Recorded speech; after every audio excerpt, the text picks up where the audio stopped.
Shamshabad municipality के Hooda colony में वाक़ ज़िले रंगारेड्डी के बीआरएस के दफ्तर में ज़िले रंगारेड्डी में दीक्षा दिवस के इनेकाद के सिलसिले में तैयारी इजलास मुनक़्क़द किया गया।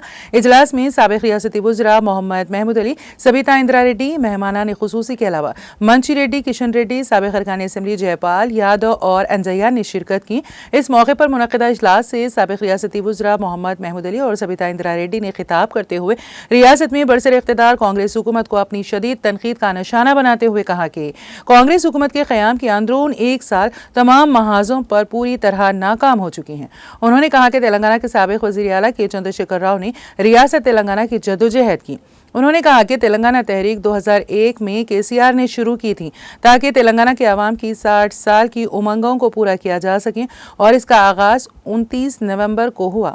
उन्होंने कहा कि साबिक़ वज़ीर आला केसीआर के दीक्षा की वजह से आज रियासत तेलंगाना की तश्कील की राह हमवार हुई थी और केसीआर ने तेलंगाना रियासत की तश्कील को मुमकिन बनाने में अहम रोल अदा किया। बारज़ां साबिक़ रियासती वज़रा मोहम्मद महमूद अली, सबिता इंदिरा रेड्डी ने मीडिया से बात करते हुए पार्टी कैडर व कारकुनों से जारिया माह 29 नवंबर को रंगारेड्डी ज़िले बीआरएस दफ्तर में मुनक़्क़द होने वाले दीक्षा दिवस प्रोग्राम में कसीर तादाद में शिरकत करके कामयाब बनाने की अपील की है। వెరీ ఇంపార్టెంట్ ప్రోగ్రామ్ ఉంది మన ఎందుకంటే మా తెలంగాణ వచ్చింది అంటే కేసీఆర్ సాక్రిఫైస్ చేసినా వచ్చింది, లేకుంటే వస్తలేదు తెలంగాణ. మహాన్ లీడర్ మా కేసీఆర్ గారు. ఆయన దీక్ష కూర్చున్న తర్వాత 10 రోజులు అంటే చాలా సీరియస్ ఆయన.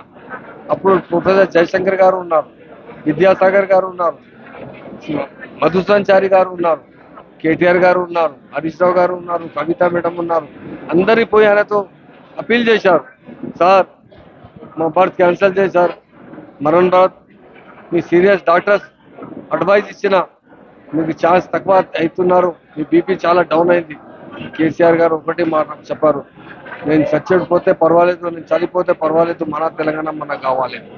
నేను ప్రజలకు హామీ ఇచ్చారు, పార్టీ స్టార్ట్ చేశారు. తప్పకుండా దక్ష దివస్ ప్రోగ్రామ్ ఈ 11 రోజులు కంటిన్యూ చేస్తున్నారు. ఈరోజు ఈ మీటింగ్లో అందరూ లీడర్స్కి పిలిచిన ఆయన సలహా ఇచ్చారు, మంచి ప్రోగ్రామ్ చేయాలి అంటే. తప్పకుండా తెలంగాణ వచ్చింది అంటే కేసీఆర్ ద్వారా వచ్చింది, తెలంగాణ ఆయన సాక్రిఫైస్ చేసి వచ్చింది. ఈ డెఫినెట్లా తప్పకుండా మన క్యాడర్లో అంటే చాలా జోష్ ఉంది.